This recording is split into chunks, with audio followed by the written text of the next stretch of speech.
In the peaceful village of Kiwanda, nestled among mango groves and singing birds, lived a young woman named Amara, whose marriage to Tajiri was once spoken of like a folk song, sweet, steady, and full of joy.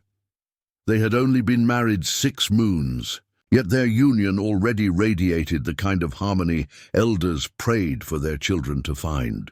Tajiri, a 35-year-old artisan skilled with wood and wisdom, carried himself with calm strength, while Amara, gentle-spirited and full of laughter, brought warmth to every corner of their mud-brick compound. Their evenings were filled with shared meals, playful disagreements over folk tales, and dreams whispered under oil lamps. Then one day, Amara received an unexpected message. It was from Seifu, her childhood friend, bold, clever, and once like a sister. It had been many seasons since they'd last spoken. Seifu's voice, once bursting with fire, now sounded dulled by hardship. She said she was struggling and needed shelter just until she got back on her feet. Without hesitation, Amara opened her home, her heart swelling with loyalty. "You are family," she said softly, and when she told Tajiri, he nodded with his usual quiet kindness. A few days later, Seifu arrived, worn but still carrying that confident air Amara had always admired. She embraced Amara tightly, thanking her again and again, promising her stay would be brief. "You've built a beautiful life," Seifu said, her eyes sweeping across the space, lingering a little too long on Tajiri as he approached with a welcoming smile. At first, her presence was easy, even comforting. She helped with meals, cleaned, shared tales of city troubles, and quickly settled into their daily rhythm. Amara felt blessed to reconnect, believing the universe had given her the chance to repay a friendship of old. But beneath Seifu's praise simmered a quiet jealousy that Amara could not see. With every soft laugh shared between Tajiri and Amara, every small kindness between husband and wife, Seifu's envy deepened. What Amara had, stability, love, and respect, was everything Seifu had chased and lost. She began watching them more closely, her smiles tightening, her laughter hollowing. One evening, as Amara recounted a story from their childhood to Tajiri, Seifu chuckled and said with a crooked grin, "Amara's always had the perfect life, hasn't she? Some things never change." Amara giggled, brushing it off, unaware of the edge in her friend's voice. Tajiri smiled too, missing the venom hidden beneath, but Seifu's eyes stayed fixed on him, mapping his every movement, measuring his every word. As the days stretched into weeks, and the weeks into a full season, Seifu slipped deeper into their routine, offering opinions about what Tajiri liked, hinting that Amara was perhaps not doing enough to ease his long days. "You work too hard." "Tajiri," she said one night, her tone light yet calculated, "a man like you needs peace. Amara should help you rest more." She flashed a knowing look toward her friend. Amara laughed, brushing off the remark. "Tajiri knows I'm his biggest supporter, right, love?" Tajiri nodded, but something in his face shifted, a flicker of thought passing through. "Maybe we should rethink how we divide the chores," he muttered. That was the first time Amara felt something fracture. Still, she told herself, she was being sensitive. Seifu was only trying to help, wasn't she? But soon, Seifu's voice became ever-present in their home. When Tajiri spoke of stress, she was the first to console him, sometimes before Amara could speak. "You're doing so well," she would purr. "Amara is lucky to have someone so hard-working." Amara smiled, but her heart stirred. One evening, after she spent hours cooking a traditional stew, Seifu tasted it and said, "This is nice, but maybe a little more spice next time. A man like Tajiri deserves meals as bold as his efforts." Tajiri laughed, but Amara felt a sting. Small tensions rose. Tajiri, growing short-tempered, brushing off Amara's concerns whenever she brought up Seifu's behavior. "She's just helping," he'd sigh. Amara tried to trust, to believe, but something inside her whispered her perfect life was slowly slipping away, one subtle insult, one whispered comment at a time. Then came the night that changed everything. Like any other, they were preparing dinner. Tajiri was upstairs, lost in a long call. Seifu was unusually cheerful, taking over tasks Amara usually handled. "Rest, Amara," she said, her smile too wide, her voice too sweet. "I've got this." Amara laughed, picking up the serving tray. "Fine, but don't blame me if it lacks my magic touch." As she turned to leave the kitchen, Seifu stepped behind her abruptly. "Wait! Be careful with that tray!" she called, louder than necessary. Amara's foot met something slick on the ground. Her balance broke. The tray clattered. The world spun. She tumbled down the narrow stairway that led to the lower level, each wooden step striking her body like a drumbeat of disaster. Seifu's voice rang out, but something about it lacked panic. Pain exploded through Amara's spine. Her vision blurred. Tajiri's footsteps thundered down moments later, his face pale, panic in his voice. "Amara, stay with me!" Behind him, Seifu appeared, clutching her chest. "I told her to be careful," she cried. "She must have slipped." The ambulance came, the night blurred into hospital lights. And then, the verdict. "Severe spinal damage," the doctor said. "She may never walk again." Seifu stayed by Tajiri's side, her eyes full of concern. But when Tajiri left the room, she stood by Amara's bed and whispered, "I told you to be careful." But accidents happen, and in that cold moment Amara knew this was no accident. In the village of Kiwanda, twilight settled softly on the mud-brick homes, and inside one such dwelling, Amara found herself passing kitchen duties to Seifu, her old friend turned houseguest. Seifu smiled, though her eyes held something unreadable. "You've got this, Amara. Go set the table," she said with a sweetness that didn't quite touch her face. Amara chuckled, balancing a wooden tray in her hands. "Don't blame me if the flavor's missing my magic touch," she teased. As she turned to step out, Seifu called out sharply, "Wait, Amara! Be careful with that!" But the warning came too late. Her foot found something slick. The tray crashed as Amara's body was flung backward down the stairs leading to the lower floor. Her cry cut through the silence, and she slammed onto the wooden steps again and again. From somewhere above, Seifu's voice rang out, oddly void of panic. Tajiri rushed down, his face pale with terror. "Amara, stay with me!" he cried, clutching her. Seifu arrived seconds later, clutching her chest in mock shock. "I told her to be careful," she said, trembling. "She must have slipped." The healer's hut was quiet, save for the grim diagnosis, spinal damage so severe that Amara might never walk again. Tajiri was shattered. Seifu stayed close to him, whispering comfort, while casting long glances at Amara. When Tajiri stepped out to speak with the herbalist, Seifu leaned over Amara's bed, her face suddenly expressionless. "I did warn you," she whispered coldly, "but accidents happen." Amara's body ached, but her heart ached more, for she now saw the betrayal hidden behind her friend's concern. The moons that followed were a blur of pain. Bound to a chair, Amara struggled to adjust. Tajiri tried his best, but exhaustion from work left him frayed and distant. Into that gap stepped Seifu, seamlessly taking over the household, organizing meals, managing chores, and slowly assuming the role of caretaker. "Don't worry," she told Tajiri, placing food before him. "You just focus on work. I've got everything else." Tajiri exhaled in relief. "Thank you, Seifu. I don't know what we'd do without you."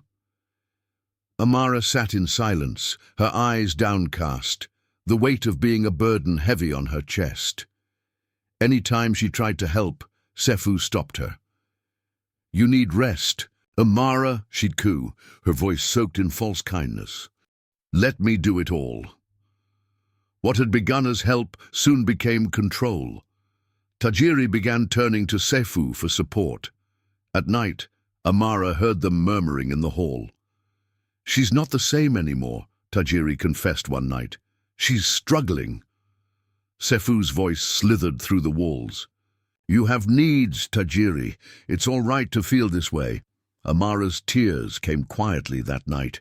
The man who once swore to stand by her now slipped away, drawn into Sefu's web. And Sefu, emboldened, began showing her true colors, forgetting Amara's medicine, leaving her unattended, deliberately placing items out of reach. Her cruelty grew sharper each day. "You spilled again," she snapped one afternoon. "At least try to keep the house decent. Tajiri works hard enough." Amara, her voice strained, said, "You don't need to talk to me like that, Sefu." But Sefu only smiled, mocking, poisonous. "I'm only helping. You clearly can't manage." In Tajiri's presence, she played the saint. "She's refusing to eat," she'd say, sighing. "I try my best, but she's given up." Tajiri, weary and frustrated, turned to Amara. "You need to stop this. Sefu has been a blessing. Don't make this harder." Amara's heart cracked. Her voice rose in trembling defiance. "She's lying. She's cruel when you're not around." But Tajiri shook his head. "I don't have the strength for this. Sefu is helping." That night, Amara stared at the rafters above her bed, her body broken, her spirit crushed. But inside, something stirred. She would not let Sefu take everything. That same night, sleepless and silent, she wheeled herself through the hallway, the floor creaking beneath her. The house was quiet, shadows dancing on the walls. She paused near the living space, drawn by faint voices, Tajiri's and Sefu's. She edged closer, heart pounding. "I just don't know how long I can do this," Tajiri sighed. "You don't have to carry this alone," Sefu murmured. "You need someone who understands you." Amara held her breath, pain twisting in her chest. "I see how you look at me, Tajiri. I'm here. I've always been here." A long silence followed. Then Tajiri, confused, hesitant, replied, "Sefu, I don't know what to say."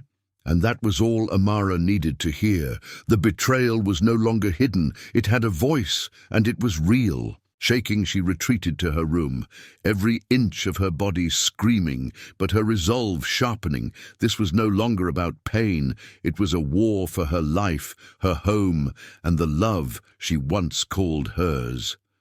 One night, as the moonlight spilled dimly through the reed-covered windows of their home in Kiwanda, Amara wheeled herself silently to the edge of the living space, her heart pounding. From the doorway, she could hear soft voices, Tajiri's and Sefu's. Late-night talks were not new, but something in the air felt different, heavy. Amara leaned in, staying hidden. "I don't know how much longer I can do this," Tajiri said, his voice cracked and weary. Sefu answered in a hushed, syrupy tone, "You don't have to carry it all, Tajiri. You deserve someone who sees your struggle, someone who understands your needs." Amara's breath hitched. Her chest tightened as Sefu's voice wove its trap. "I see how you look at me. You need more. I've always been here for you." A silence followed, long and unbearable. Then Tajiri whispered, confused and torn, "Sefu, I don't know what to say." That was all Amara needed. The words pierced deeper than any wound. Her husband wasn't stopping her advances. He was hesitating. Shaking, she rolled back to her room, the pain no longer just in her spine. This was no longer a fight for her body. It was a battle for her very life, and she would not surrender. The days that followed were filled with darkness. Amara could no longer bear to look at Tajiri, nor listen to Sefu's false sweetness. But out of that despair grew clarity. She would not let them erase her. Then, one quiet evening after Tajiri had left for work and Sefu was away, a gentle knock echoed at the door. "Amara, it's me." The voice belonged to Mama Ife, the wise elder from 2 houses down, who had always been a silent guardian in Amara's life. When Amara opened the door, she was met with a warm smile and gentle arms. "You don't look well, my child. Let me help you." Tears spilled down Amara's cheeks as she collapsed into the elder's embrace. "I feel so lost, Mama Ife. I don't know who to trust." The old woman held her tightly. "You have more strength than you know, but you must fight back, not with hate, but with power." And with that, a quiet flame was lit. Mama Ife acted quickly. The next day, a skilled healer was arranged to begin therapy sessions twice a week. At first, the pain was excruciating. Moving her legs felt like lifting stone. Her arms trembled with each effort. But Mama Ife never let her give up. "Push, child, not just for your limbs, but for your spirit." With each bead of sweat, Amara began to find the woman she used to be, strong, grounded, and full of fire. Her strength grew, but so did the storm. Inside her heart, the physical healing was only part of the journey. The betrayal still festered, Sefu's lies and Tajiri's silence. And then came a revelation. One afternoon, alone in the room she once shared with her husband, Amara searched through a chest of old cloths, hoping to find a scent or memory to anchor herself. Her fingers brushed against leather. She pulled out a small notebook, worn and hidden between fabric layers. Curiosity turned to horror as she opened it. Each page revealed Sefu's thoughts, raw, bitter, and full of venom. "I can't stand their joy. He deserves better than a broken wife. I am strong. I will give him what she never can. She'll never see it coming." Each word was a dagger. The notebook confirmed what Amara had feared all along. The fall, the care, the whispers. It had all been a plan. Her heart thundered. Her hands shook. But for the first time in months, Amara felt something bloom within her. Not grief, resolve. She had her proof. And now it was time to rise. The journal burned in Amara's lap like a curse and a cure all at once. Her mind swirled, scattered by disbelief and rage, but deep within her, something powerful stirred. She could not undo the past, but with this small book of truth, she could reclaim what was stolen. That night, Amara reached out to the only person she trusted, Mama Ife. When the old woman arrived, her presence brought a hush of comfort. Sitting together in the quiet of the sitting room, Amara trembled as she placed the journal on the table. "Mama, it's Sefu's," she whispered, her voice shaking. "She's been behind it all, manipulating Tajiri, planning everything." Mama Ife opened the worn cover and read in silence, her brows furrowed with each passing line. Finally she shut it and said, "Child, this woman is venom, but you have the strength to cut the poison out. You must act wisely." Amara wiped her tears. "But Tajiri is lost to her. He may not believe me." Mama Ife's eyes glinted. "Then we make him see. But not with just words, with truth laid bare before all." A plan was set. Over the next weeks, Amara regained her strength, both of body and spirit. Then came the evening of the gathering. With help, Amara stood tall in the heart of her home. Guests arrived, Tajiri's friends, neighbors, and elders. Laughter floated through the air, but Amara's heart beat like a drum. Sefu moved through the room, all grace and charm, but her eyes flickered with unease. She could sense something shifting. As the final dish was served and the chatter mellowed, Amara rose. Silence fell. She held the journal high. "I have something to say," she began, her voice clear, full of quiet power. Every face turned to her. Tajiri's eyes narrowed in concern. "This," she said, placing the journal on the table before him, "belongs to Sefu. Inside are her thoughts, her confessions. She planned to take everything from me, my place, my home, my husband." Gasps echoed. Tajiri stared, frozen. Amara opened the journal and began to read aloud, twisted words of envy, cruel dreams of replacing a crippled wife, and cold plans to make Tajiri hers. "She's treated me like I was nothing," Amara continued, tears in her eyes. "And you, Tajiri, you let it happen." Sefu stood still, her face ashen, unable to speak. The guests stared at her, no longer allies but witnesses. Tajiri's world collapsed. He rose slowly, eyes wet. "Amara, I didn't know. I was blind.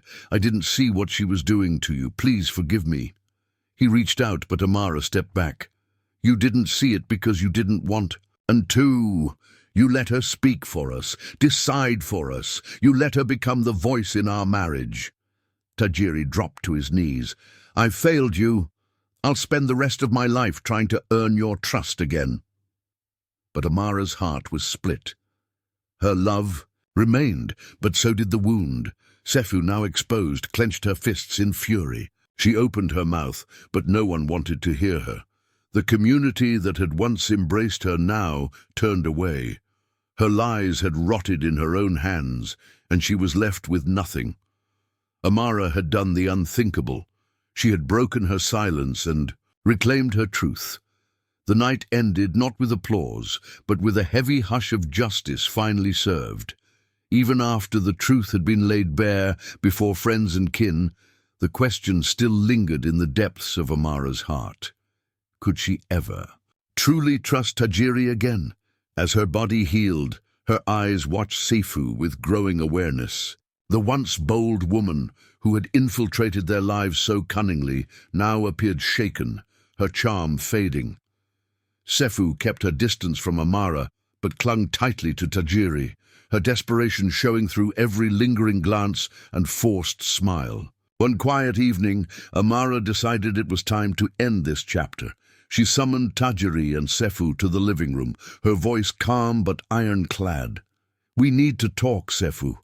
I want to hear it from you. Why did you do this? Why betray me?" Sefu's mask cracked. Her hands twisted in her lap, her voice cracked. "You want the truth? I envied you, Amara. Everything about you, your peace, your love, your strength. I've always been in your shadow. When I saw Tajiri, I thought, why not me? Why couldn't I have the life you had?" Tajiri's jaw tightened in shock. Amara remained still, heart racing, but her face unreadable. Sefu continued, bitterness coating every word. "I thought if I stayed close enough I could replace you. But even after everything, you were too strong. I failed. I tried to break you, and I couldn't." Her voice then turned soft, almost pleading, eyes locked on Tajiri. "But I love you. I know you care for me too. If Amara isn't enough anymore, why not take me as a second wife? I can give you what she can't." The room froze. Tajiri's expression darkened with fury. He rose, voice low but shaking with rage. "How dare you? After all you've done, you think I'd take you as a second wife. You've tried to destroy our home and now you ask to share it? You don't know what love is, Sefu. You know only envy and deceit." Sefu flinched, her confidence wilting. "I was there when Amara wasn't. I understood you." Tajiri snapped. "You understood how to manipulate. You thought I'd reward you for tearing my life apart. No, you've brought nothing but chaos." Amara remained quiet, her emotions swirling. She saw the remorse in Tajiri's eyes and the clarity in his voice, but her heart still ached. He turned to her, eyes wet. "Amara, I let you down. I let her twist our lives, but I swear to you, I will make this right. She has no place here." Sefu, desperate and scorned, hissed through clenched teeth. "You'll regret this, Tajiri. Both of you." But he stood tall. "The only regret I have is ever opening our doors to you." The final blow landed. Sefu's eyes darted, seeking sympathy, but found none. The next morning, Amara, strong now not just in limb but in spirit, called Sefu again. "Your time here is over. You came to me as a friend and you left this home broken. You don't deserve forgiveness or a second chance. Leave." Tajiri stood beside her firm. "Pack your things. Today, you will not come back. Sefu's eyes searched theirs for a crack, but there was none. Defeated, she stormed upstairs. Within an hour, the front door slammed, and with it, the storm that had haunted their home was gone. The air cleared, the house breathed. Amara, relieved, looked to Tajiri. He placed a hand on her shoulder, voice filled with remorse. "Thank you for allowing me to stay and prove myself. I will earn back your trust, step by step." Amara nodded slowly. "Let's begin again, one step at a time. Trust isn't rebuilt in a day, but I'm willing to try." And so the shadows that once swallowed their home lifted, and together they began to rebuild what mattered. Amara, wiser now, stronger than ever, stepped into a new season of her life, not defined by betrayal, but by healing. She had reclaimed her home, her voice, her marriage, and above all, herself. Her story would not end in ruin, but in resilience, the true heart of every tale ever told in Kiwanda.